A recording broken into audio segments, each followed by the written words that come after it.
continue even past gold, past 50.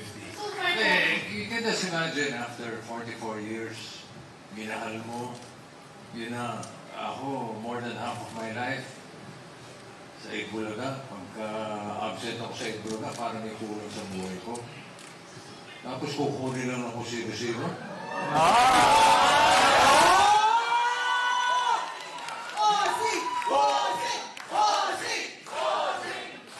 Hindi papayag si MVP. Ako nakaisip nga nun sa kusina pa ni Tito Soto eh.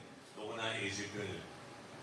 Ngayon, tinatanong din tayo kan, June, pwede rin ano eh, ibalik ko talaga sa original yung IP. It, Bulaga. Sabi ng misis ko, anong meaning nun? Eh, maganda na nga yung eto ang totoo. Madalas sabihin ni Vic, gusto mo, it pa eh.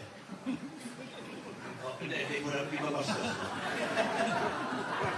Ang meaning ng it, 1,000, isang tuwa.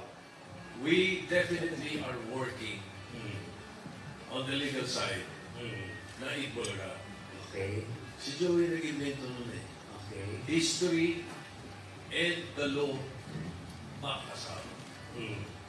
Yun ang ganun kasimple yung usapan. So therefore, it might take some time. But we will be able to use Itbulaga.